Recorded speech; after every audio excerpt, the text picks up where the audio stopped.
그 통장을 봤어야 했다. 이게 3년 전 남편이 죽기 하루 전 그가 마지막으로 한 말이었다. 서재 맨 아래 통장. 무슨 통장이에요? 준호한테. 남편의 손에서 힘이 빠졌다. 나는 그 통장을 찾지 못했다. 서재를 뒤졌지만 없었다. 준호도 연락이 없었다. 장례식에도 오지 않았다. 그리고 오늘 3년 만에 남편 산소를 찾았다. 비석 옆에 낡은 가방이 놓여 있었다. 2023년 11월 15일 오전 10시 11월의 산. 낙엽이 발목까지 쌓여 있었다. 바람이 차갑게 불었다. 나는 남편의 산소 앞에 무릎을 꿇었다. 비석에 국화꽃을 놓았다. 김태준. 남편의 이름이 새겨져 있었다. 여보 3년이네요. 3년이 지났다. 남편이 세상을 떠난 지 정확히 3년. 아직도 믿기지 않았다. 준호가. 목이 메었다. 준호가 아직도 연락이 없어요. 3년이었다. 장례식 이후 단 한 번도 연락이 없었다. 전화도 받지 않고 문자도 읽지 않았다. 왜 그러는 걸까요? 우리 막내가. 눈물이 흘렀다. 손으로 비석을 쓰다듬었다. 차가웠다. 그때 비석 옆에 뭔가 놓여 있는 게 보였다. 낡은 가방이었다. 갈색 가죽 가방. 오래되어 곳곳이 해져 있었다. 이게 왜 여기? 주위를 둘러봤다. 아무도 없었다. 산은 조용했다. 바람만 나뭇잎을 흔들었다. 가방을 집어들었다. 묵직했다. 안에 뭔가 들어 있었다. 지퍼를 열었다. 손이 떨렸다. 가방 안에는 3가지가 들어 있었다. 낡은 통장 하나, 봉투 1개, 그리고 작은 액자. 먼저 액자를 꺼냈다. 유리에 먼지가 앉아 있었다. 소매로 닦았다. 젊은 시절 우리 가족 사진이었다. 남편, 나, 그리고 세 아들. 민수, 진수, 준호. 모두 환하게 웃고 있었다.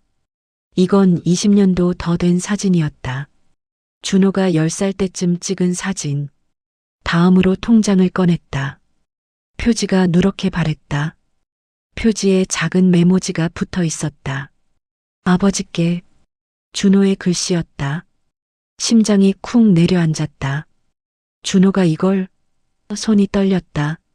천천히 통장을 펼쳤다. 첫 페이지. 입금일 2010년 8월 3일. 입금액 10만 원. 입금자 김준호. 잔액 10만 원. 이게 뭐지? 그 아래로 줄줄이 이어졌다. 2010년 8월 4일 10만 원. 2010년 8월 5일 10만 원. 2010년 8월 6일 10만 원. 숨이 막혔다. 페이지를 넘겼다.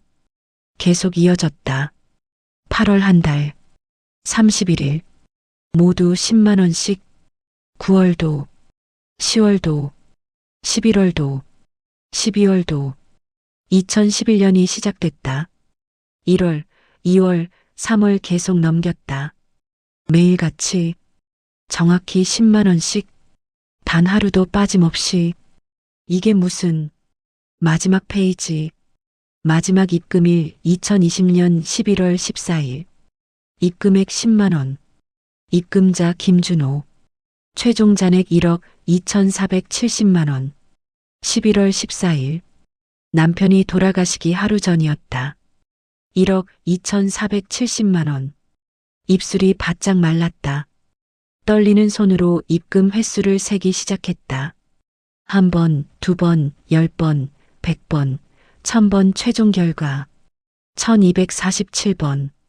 정확히 1247일 동안 하루도 빠짐없이 10만 원씩. 준호야 내가. 가슴이 터질 것 같았다. 마지막으로 봉투를 꺼냈다. 봉투 겉면에 어머니께라고 적혀 있었다. 준호의 글씨였다. 손이 떨려 봉투를 제대로 잡을 수가 없었다. 천천히 뜯었다. 안에서 편지가 나왔다. 그런데 이상했다. 준호의 글씨가 아니었다. 남편의 글씨였다. 여보가 쓴 편지. 순간 3년 전이 떠올랐다. 남편의 장례식. 준호가 오지 않았던 그날. 모든 게 시작된 그날. 3년 전. 2020년 11월 15일. 새벽 5시. 전화벨이 울렸다. 보호자분이십니까? 네, 저 환자 부인입니다. 환자분 상태가 급격히 나빠졌습니다. 빨리 오십시오. 순간 눈앞이 캄캄해졌다. 지금 갑니다. 옷을 급하게 입었다. 손이 떨려 지퍼가 제대로 올라가지 않았다. 신발도 제대로 신지 못했다. 제발 무사하시게. 택시를 탔다. 병원으로 가주세요. 빨리요. 네, 알겠습니다. 택시는 새벽 거리를 달렸다. 신호등마다 멈출 때마다 가슴이 조였다. 왜 이렇게 신호등이 많은지. 제발. 중환자실 앞에 도착했을 때는 새벽 5시 40분이었다. 의사가 나왔다. 환자분 의식이 돌아오셨습니다. 마지막 말씀하고 싶으신 것 같습니다. 마지막. 그 단어에 다리에 힘이 풀렸다. 들어가 보세요. 중환자실 문을 열었다. 남편이 산소호흡기를 끼고 누워 있었다. 피부가 창백했다. 입술은 파랗게 질려 있었다. 여보 다가갔다. 남편의 손을 잡았다. 차가웠다. 여보 나예요. 남편이 눈을 떴다. 나를 봤다. 입술이 움직였다. 여보, 말 마요. 힘들잖아요. 아니야, 할 말이 있어. 나중에 해요. 괜찮아질 거예요. 안 돼, 지금 해야 해. 남편이 힘겹게 말했다. 숨이 헐떡거렸다. 서재 맨 아래 서랍. 서랍요? 통장이 있어. 준호 이름. 준호? 왜 갑자기 준호 이야기를 하는 걸까? 그걸 준호한테 줘. 무슨 통장이에요? 보면 알아. 준호가 얼마나 착한 아이인지. 남편이 숨을 헐떡였다. 심전도 소리가 불규칙하게 울렸다. 삐삐삐빅삐. 여보, 말하지 마요. 준호한테 미안하다고 전해줘. 무슨 소리예요? 내가 더 잘해주지 못해서. 여보, 그리고 사랑한다고. 말하지 말라니까요. 내 자랑스러운 아들이라고. 여보. 남편의 손에 힘이 빠졌다. 심전도 소리가 길게 이어졌다. 비. 여보. 의사들이 뛰어들어왔다. 보호자분 나가 계십시오. 간호사가 나를 밖으로 이끌었다. 문이 닫혔다. 복도에 주저앉았다. 여보. 1시간 후 의사가 나왔다. 고개를 숙였다. 죄송합니다. 최선을 다했습니다. 그 말에 모든 게 끝났다. 안 돼. 눈물이 쏟아졌다. 2020년 11월 15일 오전 11시 장례식장. 빈소를 차렸다. 남편의 영정사진을 놓았다. 사진 속 남편은 환하게 웃고 있었다. 아들들에게 전화했다. 민수야. 네, 어머니. 아빠가 돌아가셨다. 전화기 너머로 침묵이 흘렀다. 네. 새벽에 갑자기. 지금 갑니다. 민수의 목소리가 떨렸다. 다음은 진수였다. 진수야, 아빠가 내 형한테 들었어요. 어머니, 지금 갑니다. 그래, 조심해서 와라. 마지막으로 준호였다. 준호야 전화를 걸었다. 뚜뚜뚜 받지 않았다. 통화 연결이 되지 않습니다. 기계음만 들렸다. 다시 걸었다. 뚜뚜뚜 또 받지 않았다. 준호야 제발 문자를 보냈다. 준호야 아빠가 돌아가셨어. 어디 있니? 연락 좀 해라. 전송 완료. 읽음 표시가 뜨지 않았다. 1시간 후 민수가 도착했다. 어머니. 달려와 안겼다. 어머니, 아버지가 정말? 응, 그럴 리가. 어제까지만 해도 괜찮으셨는데 갑자기 새벽에 민수가 영정 앞에 무릎을 꿇었다. 울었다. 아버지. 30분 후 진수도 도착했다. 어머니, 왔구나. 진수도 절을 했다. 아버지, 죄송합니다. 제가 더 자주 못 찾아뵈서 둘 다 한참을 울었다. 나는 아무 말도 할 수 없었다. 그저 남편의 영정을 바라볼 뿐이었다. 오후가 되자 조문객들이 오기 시작했다. 고인의 명복을 빕니다. 조의를 표합니다. 고개를 숙이는 사람들에게 답례했다. 1명, 2명, 10명, 20명 사람들이 계속 들어왔다. 오후 4시쯤 민수의 친구가 왔다. 민수야, 조의를 표한다. 고마워, 재훈아. 그런데 동생은? 동생? 준호 말이야. 안 보이는데? 순간 분위기가 어색해졌다. 민수가 당황한 표정으로 대답했다. 아, 준호는 급한 일이 있어서. 급한 일? 아버지 장례식인데? 그게 뭐 사정이? 재훈이 고개를 갸웃했다. 이상하네. 아무리 급해도 장례식은 와야지. 재훈이 가고 나서 민수가 내게 왔다. 어머니, 준호 연락됐어요? 아니, 계속 안 받아. 대체 뭐 하는 거야? 민수의 목소리에 짜증이 묻어났다. 전화도 안 받고 문자도 안 읽고 대체 어디서 뭐 하길래. 진정해라, 민수야. 진정이 돼요? 아버지 장례식인데 동생이 없다고요. 진수가 다가왔다. 형, 목소리 낮춰. 사람들 다 봐. 아니, 이게 말이 돼? 아버지가 돌아가셨는데 저도 답답합니다. 하지만 준호 성격 알잖아요. 뭔가 이유가 있을 거예요. 이유? 무슨 이유가 아버지 장례식보다 중요해? 그건 진수도 대답하지 못했다. 저녁이 되자 친척들이 모이기 시작했다.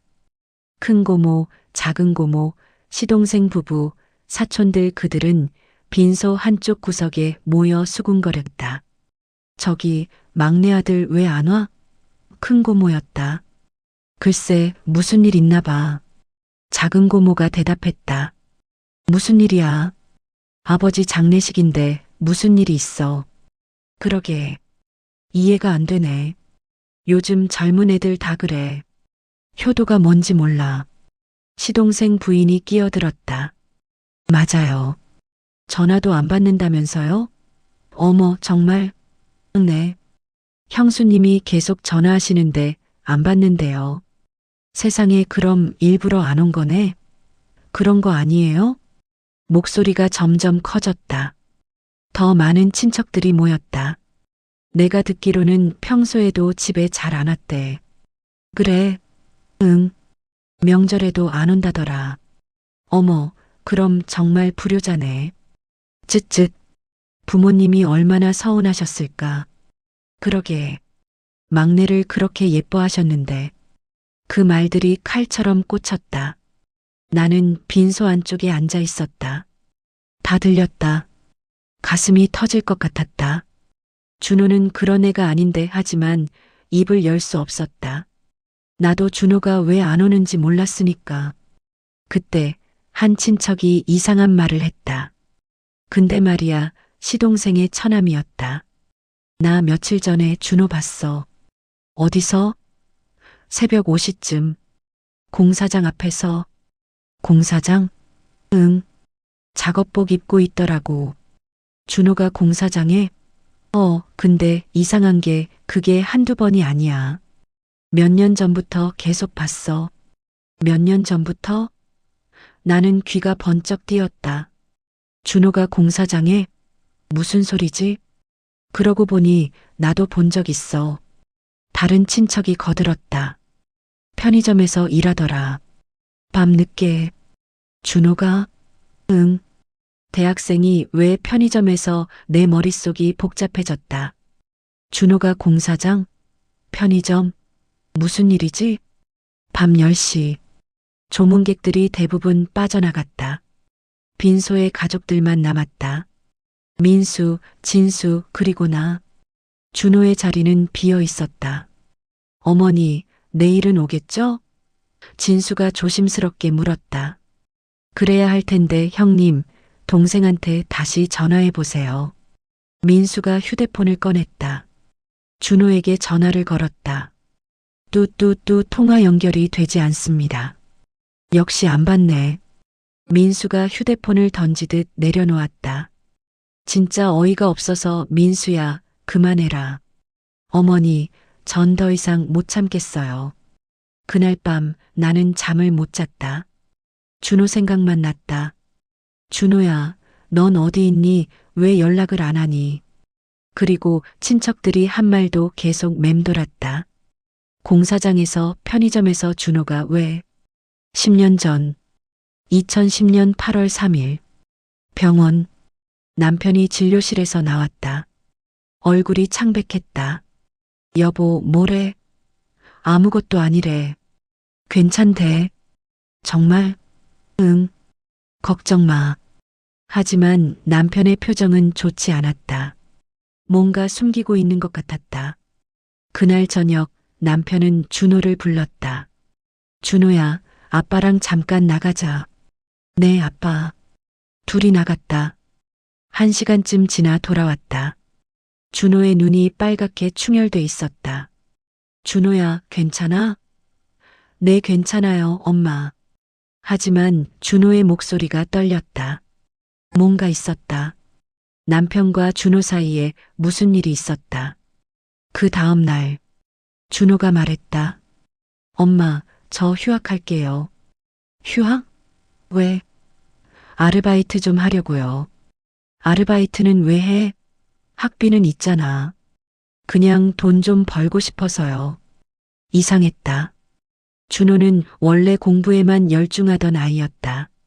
갑자기 휴학을 한다니. 준호야, 무슨 일 있어? 아니에요, 엄마. 걱정 마세요. 준호는 그렇게 말하고는 바빠지기 시작했다. 새벽 일찍 나가고 밤늦게 들어왔다. 집에 거의 없었다.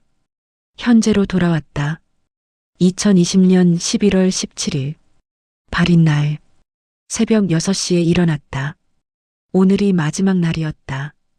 다시 준호에게 전화를 걸었다. 뚜뚜뚜 여전히 받지 않았다. 준호야, 오늘 아빠 모시는 날이야. 제발 와라. 문자를 보냈다. 읽지 않았다. 눈물이 났다.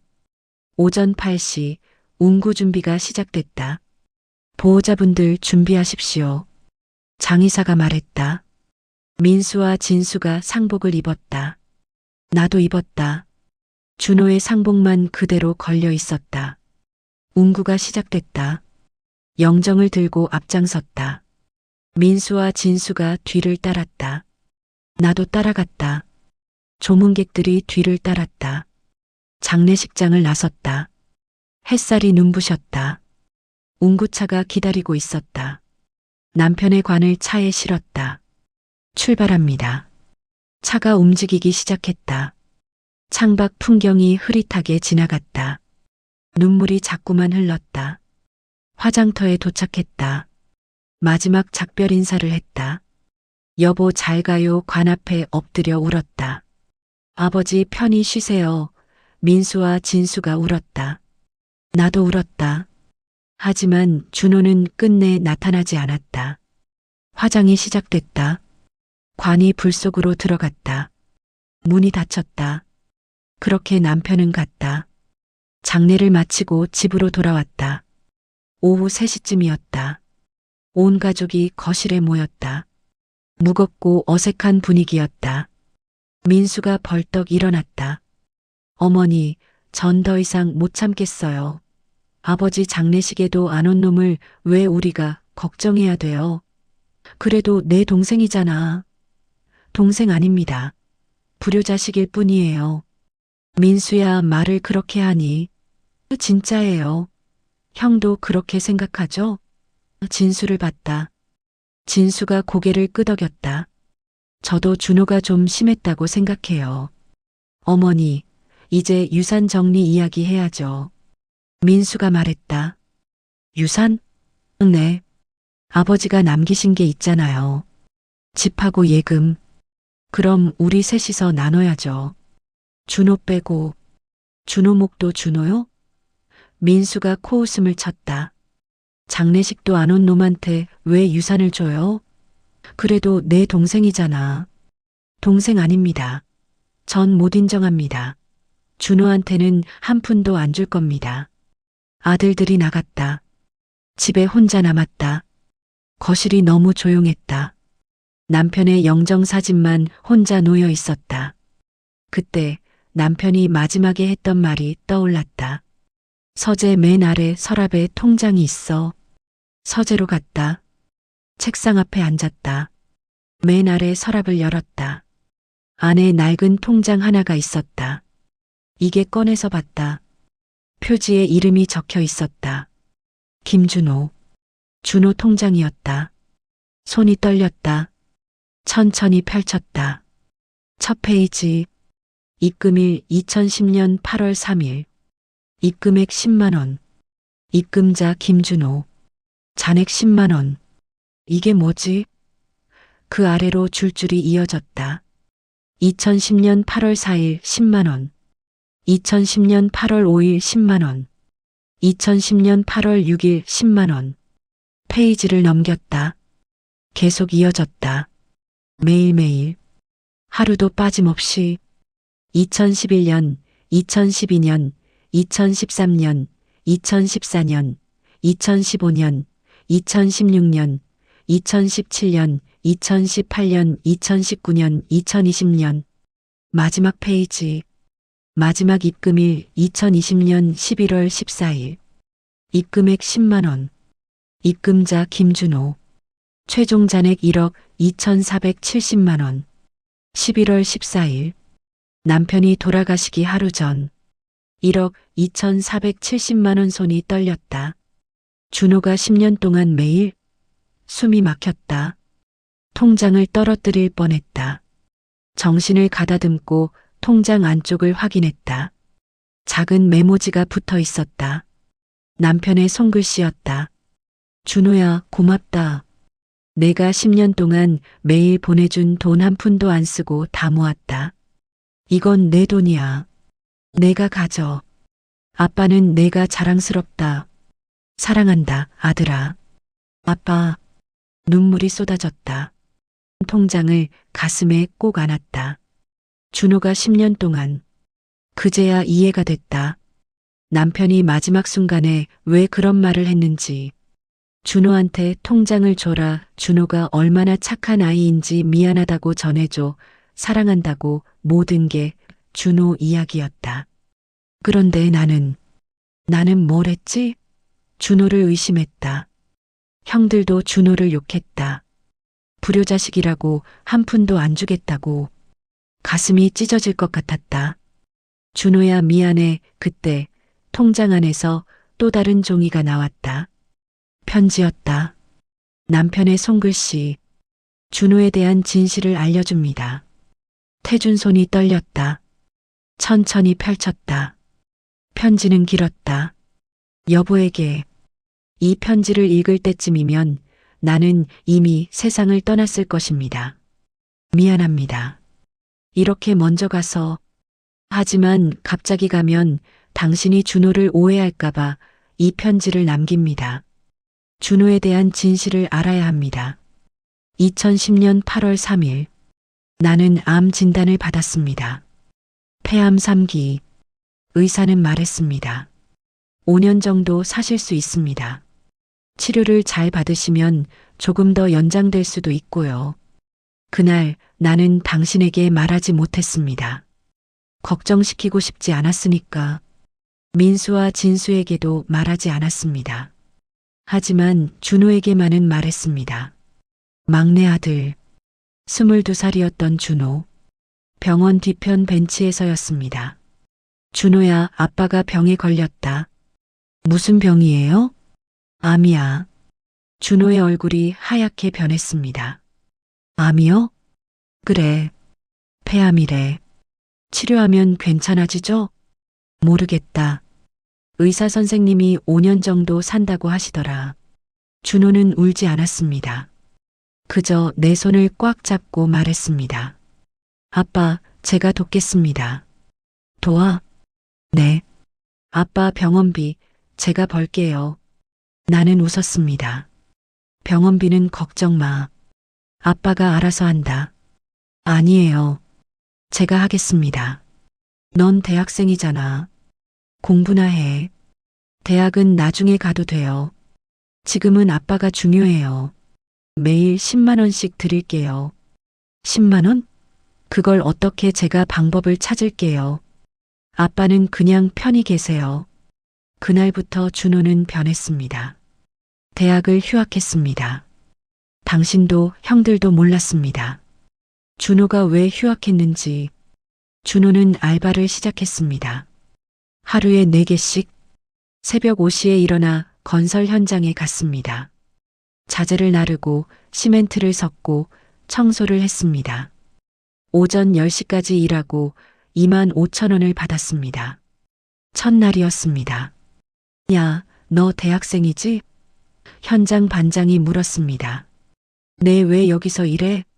편의점이나 카페 가지. 돈을 빨리 벌어야 해서요. 힘들어. 못 버텨.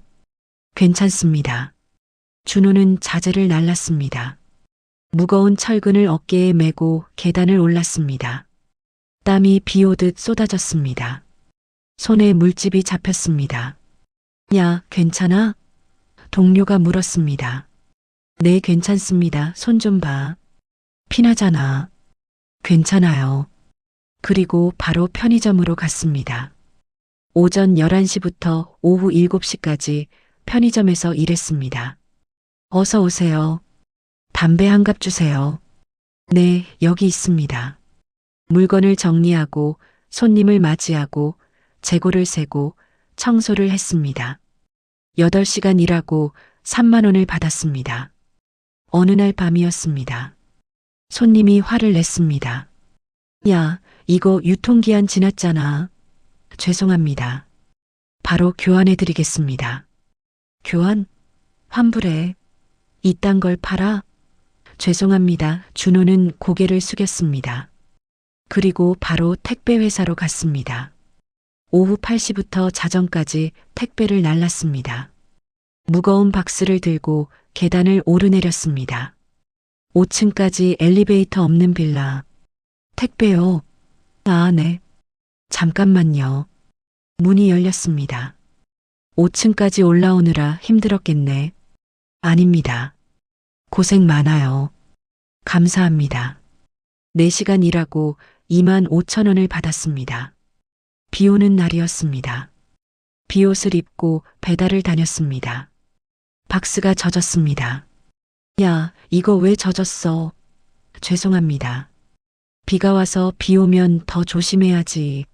물건 망쳤잖아. 정말 죄송합니다. 그리고 자정부터 새벽 4시까지 대리운전을 했습니다. 취객들을 태우고 먼 곳까지 운전하고 돌아오는 길은 걸어왔습니다. 어느 날 밤이었습니다. 술 취한 손님이 차에 토했습니다. 의외 손님 괜찮으세요? 어머, 냄새가 진동했습니다. 준호는 참았습니다. 손님을 집까지 모셨습니다. 그리고 차를 청소했습니다. 새벽 3시 주유소 화장실에서 걸레로 닦았습니다. 4시간 일하고 2만 원을 받았습니다. 새벽 5시에 집에 도착하면 30분만 눈을 붙이고 다시 건설 현장으로 갔습니다. 하루 4시간만 자고 20시간을 일했습니다. 그렇게 매일 10만 원씩 벌어 통장에 넣었습니다. 단 하루도 빠짐없이 비가 와도 눈이 와도 아파도 준호는 한 번도 빠뜨리지 않았습니다. 어느 날 내가 물었습니다. 준호야, 요즘 얼굴이 안 좋은데 괜찮니? 네, 괜찮아요. 그냥 좀 피곤해서요. 알바 그만두지 그래. 아니에요. 재밌어요. 준호는 웃었습니다. 하지만 눈 밑에는 다크서클이 짙었습니다. 손에는 물집이 잡혀 있었습니다. 허리는 구부정했습니다. 또 어느 날 내가 물었습니다. 준호야, 친구들은 안 만나니? 요즘 바빠서요. 연애는? 아직 안 해요. 왜? 별로 하고 싶지 않아서요. 준호는 그렇게 대답했습니다. 하지만 나는 알았습니다.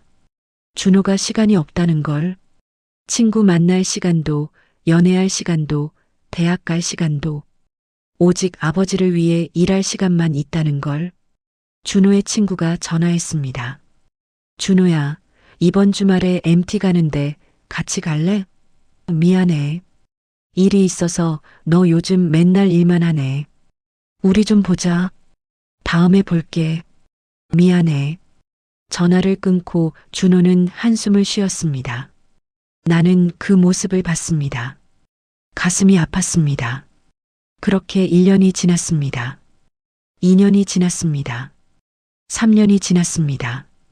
준호는 계속 일했습니다. 매일 10만 원씩 통장 잔액이 쌓여갔습니다. 1,000만 원, 2천만 원, 3천만 원.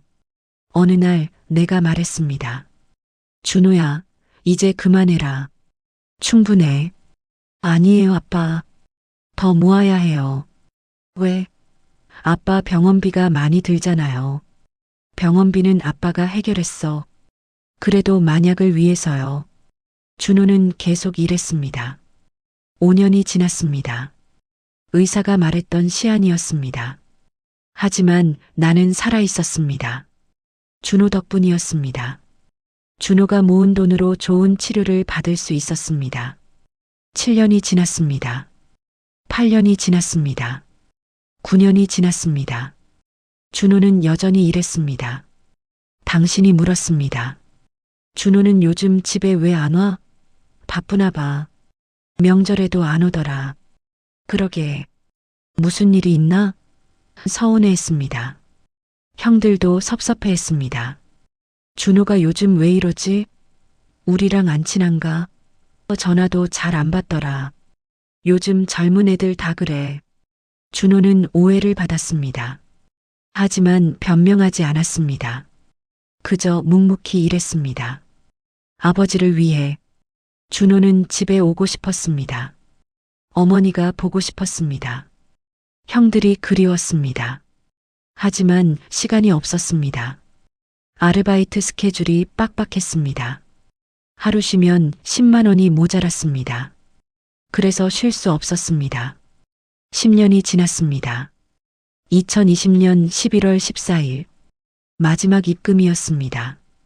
준호가 병원에 찾아왔습니다. 아빠, 오늘도 입금했어요. 준호야, 10년이에요. 정확히 1247일. 고맙다 아니에요. 제가 더 고마워요. 뭐가? 아빠가 살아계셔서요. 10년 동안 제 곁에 있어 주셔서요. 준호의 눈에 눈물이 고였습니다. 나도 울었습니다. 준호야, 미안하다. 왜요? 내 청춘을 다 빼앗아서. 아니에요. 전 행복했어요. 행복? 네. 아빠를 위해 뭔가 할 수 있어서 행복했어요. 말로만 사랑한다고 하는 게 아니라 행동으로 보여줄 수 있어서 행복했어요. 준호야, 그리고 아빠, 약속하세요. 약속? 이 돈으로 좋은 치료 받으세요. 더 오래 사세요. 그래, 약속한다. 그게 마지막이었습니다. 다음 날 새벽 나는 갑자기 상태가 나빠졌습니다. 그리고 세상을 떠났습니다. 여보, 준호가 장례식에 못 온 이유를 아십니까? 준호는 교통사고를 당했습니다. 발인 전날 밤 대리운전을 하다가 다리가 부러져 병원에 입원했습니다. 준호가 얼마나 가고 싶어 했는지 아십니까? 병원 침대에서 울면서 말했대요. 제발 퇴원시켜주세요. 아버지 장례식에 가야 해요. 하지만 의사가 막았답니다. 환자분, 지금 움직이시면 평생 걷지 못할 수도 있습니다. 준호는 결국 가지 못했습니다. 나는 알고 있었습니다. 마지막 순간 준호가 내 꿈에 나타나 말했습니다. 아빠, 미안해요. 제가 사고가 나서 못 가요. 나는 대답했습니다. 괜찮아, 준호야. 내 몸이 먼저다. 하지만 아빠는 내가 10년 동안 해준 걸 알아. 그걸로 충분해. 준호는 울었습니다. 아빠 사랑해요. 나도 사랑한다. 아들아. 내 자랑스러운 아들. 여보. 준호를 오해하지 마세요. 준호는 가장 효자입니다. 10년 동안 아버지를 위해 청춘을 바친 아들입니다. 하루 4시간만 자고 20시간을 일한 아들입니다.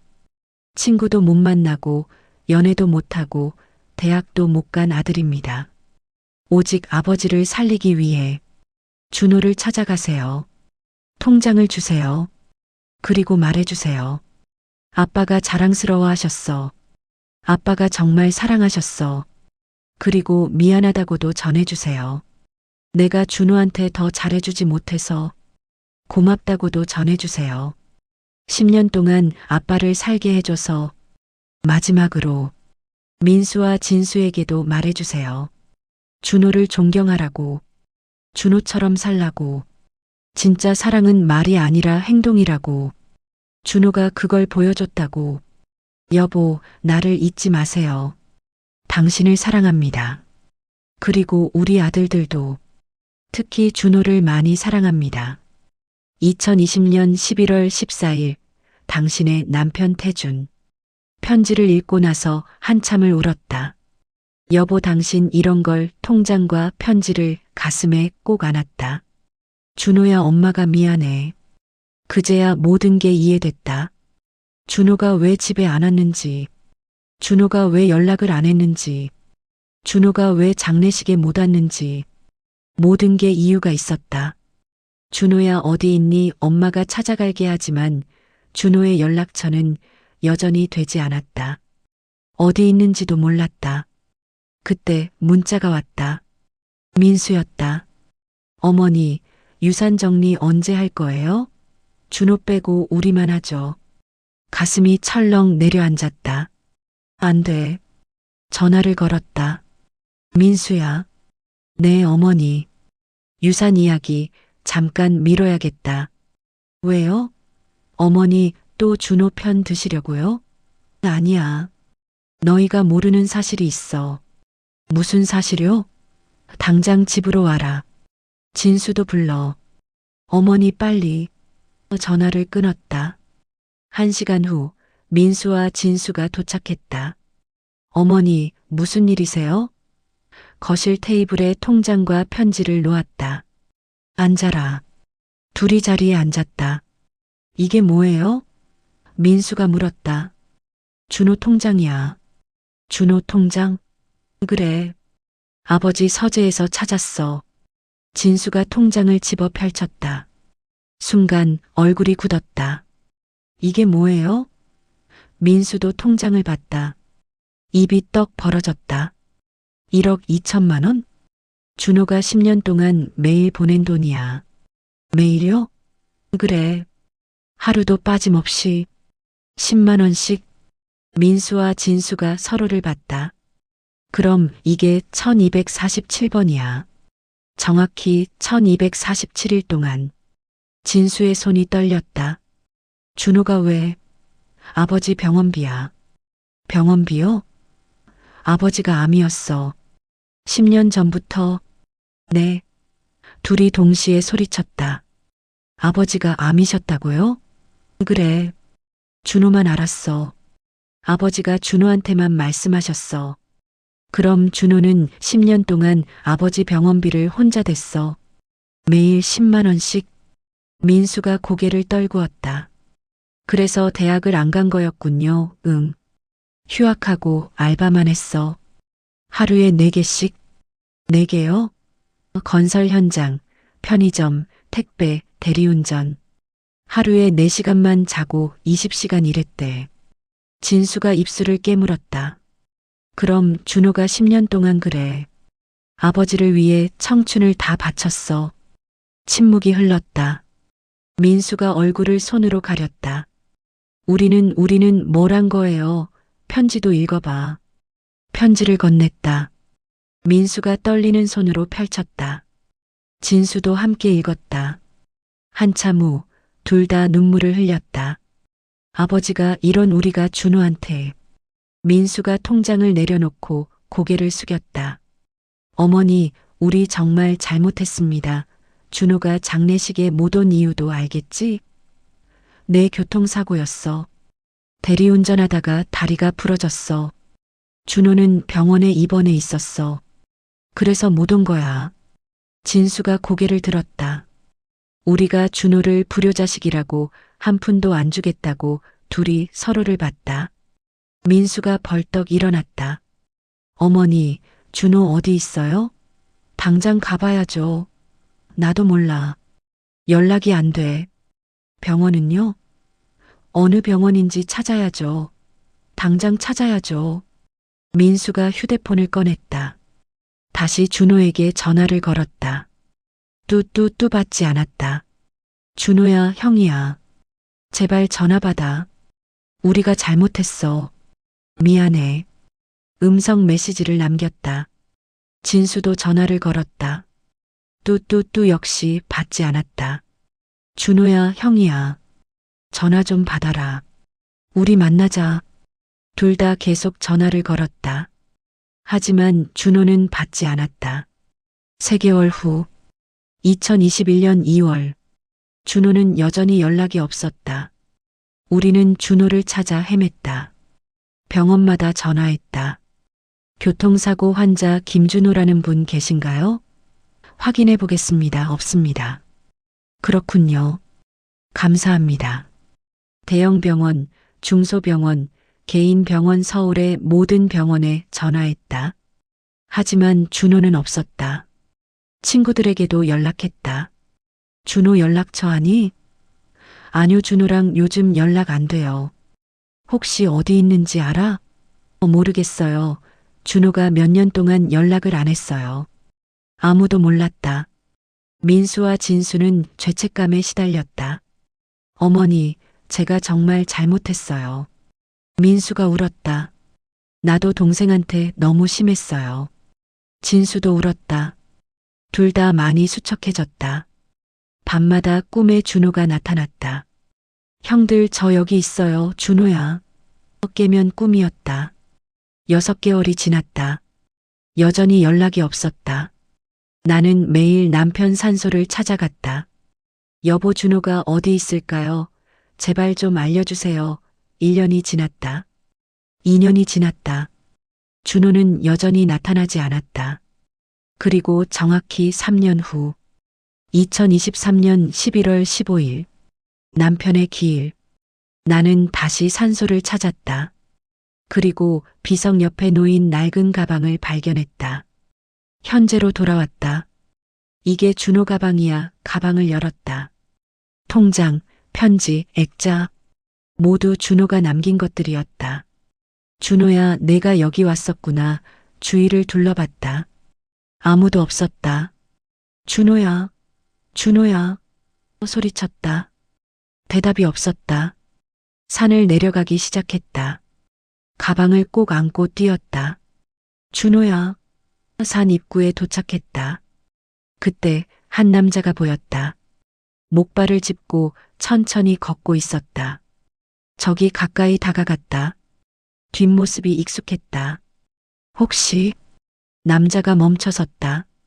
천천히 돌아봤다. 준호였다. 엄마 준호의 목소리였다. 준호야. 달려가 안았다. 준호야, 준호야, 엄마 죄송해요. 미안해. 엄마가 미안해.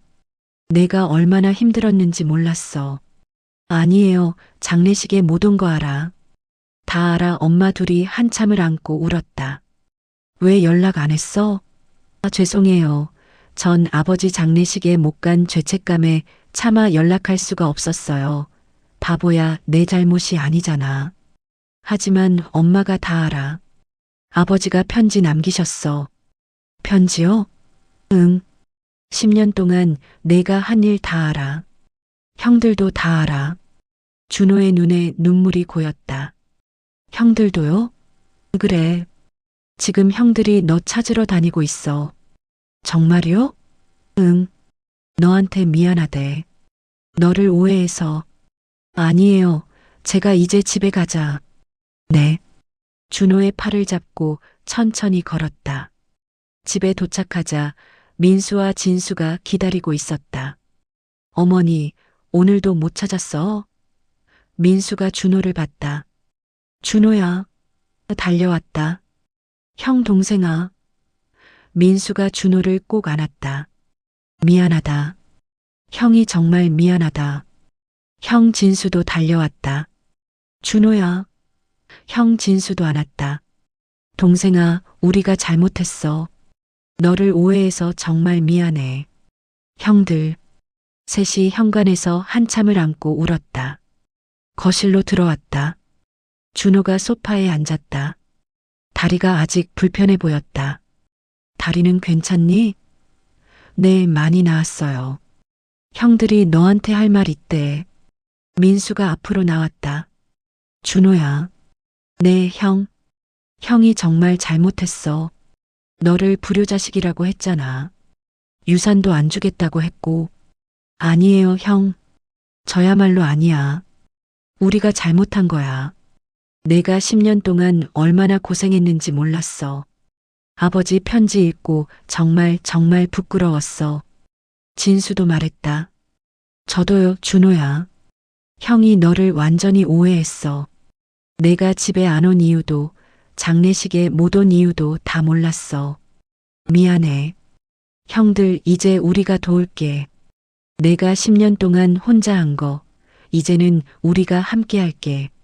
민수가 통장을 꺼냈다. 이거 내 거야. 이건 아버지가 남기신 거야. 내가 10년 동안 보낸 돈. 한 푼도 안 쓰시고 다 모아두셨어. 준호가 통장을 받았다. 떨리는 손으로 펼쳤다. 아버지가 그래. 아버지가 얼마나 자랑스러워 하셨는지 알아? 편지도 건넸다. 이것도 읽어봐. 준호가 편지를 읽었다. 눈물이 뚝뚝 떨어졌다. 아버지, 저 한참을 울고 나서 준호가 말했다. 죄송합니다. 저는 당연한 걸 했을 뿐인데. 당연한 게 아니야. 민수가 말했다. 우리는 아무것도 안 했어. 내가 혼자 다 했잖아. 형도 형 사정이 있었잖아요. 사정은 무슨. 우리가 그냥 무관심했던 거지. 진수도 고개를 숙였다. 준호야, 형이 정말 미안해. 우리가 내 고생을 몰라봤어. 아니에요, 형들. 준호야. 내가 말했다. 이제 알바 그만해. 어머니, 너 충분히 했어. 이제 내 인생 살아. 하지만 아버지도 원하셨어. 통장도 내 거야. 다 받아. 전 받을 자격이 있어. 누구보다 있어. 민수가 말했다. 유산도 내가 다 가져. 형, 그건 당연한 거야. 내가 아버지한테 제일 잘했어. 진수도 고개를 끄덕였다. 우리는 받을 자격이 없어. 내가 가져. 형들. 준호가 또 울었다. 나도 울었다. 민수와 진수도 울었다. 가족이 다시 하나가 됐다. 6개월 후 2024년 5월 준호의 다리는 완전히 회복됐다. 알바도 전부 그만두고 아버지가 남긴 유산으로 작은 사업을 시작했다. 어머니, 이거 보세요. 준호가 사무실 사진을 보여줬다. 와, 멋있네. 형들이 많이 도와줬어요. 민수와 진수는 정말로 준호를 도왔다. 사업 아이디어도 주고 인맥도 연결해줬다. 회사 이름은 1247이었다. 왜 1247로 지었어? 아버지께 드린 날들이요. 1247일. 그날들을 잊지 않으려고요. 가슴이 뭉클했다. 넌 정말 훌륭한 아들이야. 사무실 벽에는 액자가 하나 걸려 있었다. 낡은 통장이 액자 안에 들어 있었다. 이걸 왜 여기 걸어뒀어? 제 인생의 훈장이에요. 1247번. 제가 아버지를 위해 할 수 있었던 전부예요. 준호야, 이걸 볼 때마다 생각해요. 진짜 사랑은 말이 아니라 행동이라고. 1년 후 2025년 준호는 결혼했다. 착하고 예쁜 신부를 만났다. 어머니, 인사드려요. 저 정민이라고 해요. 어머, 예쁘네. 잘 왔어. 준호 오빠한테 어머니 이야기 많이 들었어요. 결혼식 날 온 가족이 모였다. 민수, 진수 가족들도 모두 왔다. 신랑 신부가 입장했다. 아버지 영정 사진도 함께 했다. 식이 끝나고 피로 연장에서 준호가 마이크를 잡았다. 오늘 이 자리에 와주신 모든 분들께 감사드립니다. 그리고 저희 아버지께도 감사의 말씀 드리고 싶습니다. 준호의 목소리가 떨렸다. 아버지, 저 이렇게 행복해졌어요. 10년 동안 아버지를 위해 매일 10만 원씩 보냈던 그 시간들. 그게 제 인생에서 가장 소중한 시간이었어요. 박수가 터져 나왔다. 민수와 진수도 눈물을 닦았다. 나도 울었다. 3년 후, 2028년, 준호에게 아들이 태어났다. 어머니, 손주 봐요. 어머, 이쁘다. 아기를 안았다. 작고 따뜻했다. 이름은 뭐라고 지을 거야? 준서라고 지으려고요. 준서? 좋은 이름이네. 네. 아버지 이름 준자 넣었어요. 그날 온 가족이 남편의 산소를 방문했다. 민수, 진수, 준호, 정민, 그리고 나. 아기 준서도 함께, 모두 함께 절을 했다. 아버지, 저희 다 함께 왔어요. 손주도 데리고 왔어요. 비석 앞에 그 낡은 가방이 여전히 놓여 있었다. 3년 전 준호가 놓고 간 가방. 이제는 새로운 것들이 담겨 있었다. 준호의 사업 계획서, 온 가족이 함께 찍은 사진, 그리고 아기 준서의 첫 사진. 아버지, 준호 덕분에 우리 가족이 다시 하나가 됐어요. 민수가 말했다. 바람이 불었다. 따뜻한 봄바람이었다. 나는 비석을 쓰다듬었다. 여보, 우리 아들들 잘 크고 있어요. 걱정 마세요. 해가 지고 있었다. 산 너머로 붉은 노을이 지고 있었다. 아름다웠다. 자, 이제 내려가자. 내가 말했다. 아들들이 내 팔을 잡았다. 다섯이서 함께 산을 내려갔다. 뒤돌아보니 비석이 보였다. 그리고 그 앞에 놓인 낡은 가방. 바람에 가방이 살랑살랑 흔들렸다. 마치 남편이 손 흔드는 것 같았다. 발걸음이 가벼워졌다. 아들들과 함께 걷는 길. 이제는 두렵지 않았다. 준호가 보여준 1247번의 사랑. 그게 우리 가족을 다시 하나로 만들었다. 그리고 그 사랑은 앞으로도 계속될 것이다.